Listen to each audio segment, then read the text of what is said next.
According to police, 34-year-old Warren Sparrow broke into this home on Roslyn Avenue through a bedroom window around 5:45 a.m. Once inside, they say, he attempted to assault 37-year-old Claudine Hale, who was sleeping on the living room sofa. When I woke up, he was straddling my back, and he started saying a whole lot of stuff, and I inched up to the pillow on my couch, and I had a gun under there. And I just turned around and shot him. We got up, started struggling for the gun, and he jumped out the window and ran. Police say Sparrow ran about a block from the house before collapsing. They found him in the 2200 block of Garrison Boulevard with an obvious bullet wound to the chest. He was pronounced dead right at that scene. The Baltimore City State's Attorney's Office has declined to prosecute Mrs. Hale, believing when she shot the intruder in her home this morning, she was acting in self-defense. Joan Gartland, News Scene 2, West Baltimore. All evening long, nursing home owners and union representatives have been going back and forth, getting together in 3 of the downstairs rooms of the hotel. And one by one, the operators of nursing homes like Harford Gardens and the 4700 block of Harford Road have come to terms. In fact, Harford Gardens may be one of the few holdouts as negotiations proceed toward the 7 a.m. deadline. The problem here is the union has to deal with many nursing home owners. Originally, these were all 2 chain homes. It was just 2 big chains, so it wasn't difficult. But over the years, they've been sold off to individuals. That had made it very difficult because we were running 4 and 5 meetings at the same time. It is somewhat difficult, but we'll survive. Last February, an arsonist struck at the old Hochul Cone building downtown. The fire went to 12 alarms. Some firefighters were hurt. Last Friday, a 4-alarm fire damaged 3 buildings on East Pratt Street. Again, it was arson. Last year, city firefighters investigated more than 1,300 fires. 561 were arson, which is 41%. In most cases, it's children playing with matches. There are pyrosexuals. There are people who just get their kicks by seeing fire engines.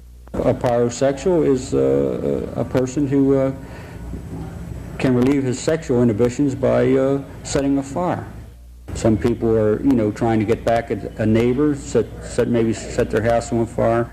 But Flynn says arson is less a problem in Baltimore than in many other large cities.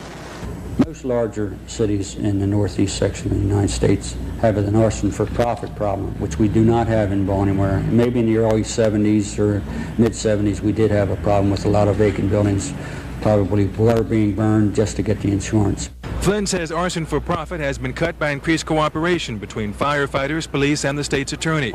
But arson in Baltimore is still a problem. So far this year, 3 people have been killed in fires set by someone else.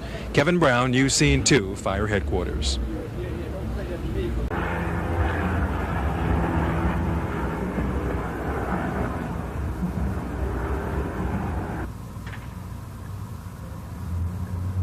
Their clothes were in disarray, and the 8-month-old child, the male, was found on a bed and apparently was having problems breathing, some sort of respiratory distress. After changing his diaper, all of them were taken to University Hospital. When there, it was found at the medical examination that the 2 girls had burns on their bodies, arms, back, neck, genital area.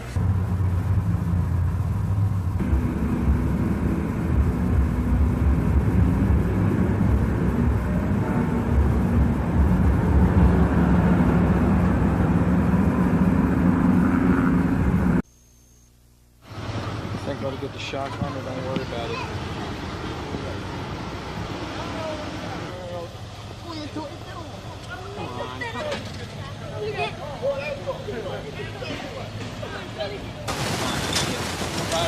One person can go with it.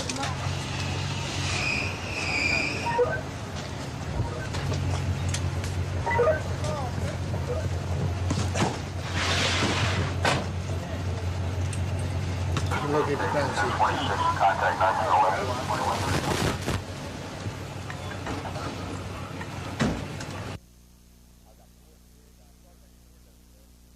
I've got 4 kids. I started bringing my kids over here and let them tell my kids where the next meal's coming from. Lou Smith and his co-workers are security guards at Social Security in Woodlawn. Today was payday, but no pay came today. That's the story of their life. Their employer is Honor Guard Security, based in Virginia. It's run by William L. DeVries. The company has a contract with the federal government to guard Social Security and other federal properties. But as far back as November, employees have been getting bounced paychecks. One after another, banks return them with a stamp reading insufficient funds. Where I cash my check, I no longer have a checking service there because I dishonored my checking card, which I took a bounce check from Honor Guard there to be cashed and rendered. The president of the United Union of Security Guards has been working with the NLRB, the Government Services Agency, and Honor Guard themselves to get some answers. The union says it has knowledge DeVries is trying to get a number of government contracts and has been using up company money to secure those contracts. We could not confirm that. We could confirm the company is filed for bankruptcy. Whatever is going on, the guards say they feel like they're in limbo, but still coming to work every day. Jobs are very scarce. We can't afford to walk out because there's nowhere to walk in. The union says DeVries told them that he would be here in Woodlawn personally with cash to back up the paychecks today. He has not shown up. We called the Virginia company and they acknowledged the money problem, but they said for more information we'd have to talk to DeVries himself. He has not returned our phone calls. In the meantime, the guards say they are no longer guards. They are now prisoners of the company. Michael Shockett, News Scene 2 Nightside in Woodlawn.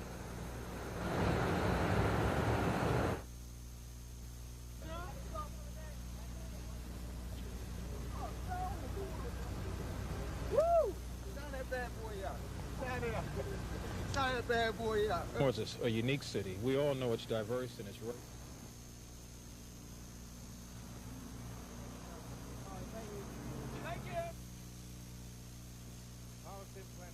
City Council Bill 750. Hey, make sure Monica take care of that. Oh, baby, don't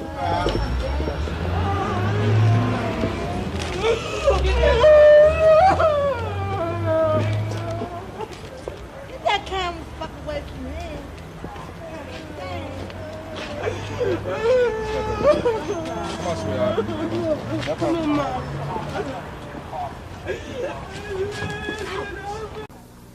A year ago, Dolores Banks and her neighbors had this neighborhood spick and span.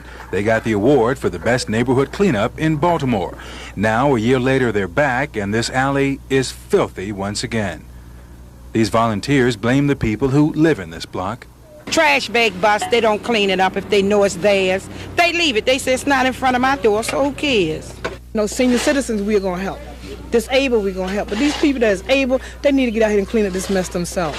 Ernestine Rouser lives here. She blames outsiders for dumping trash near the many vacant homes here.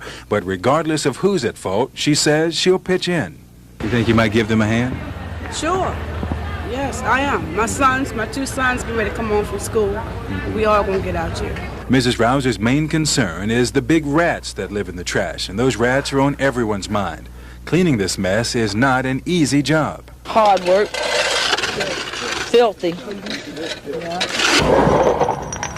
After the rats will run out, that's good.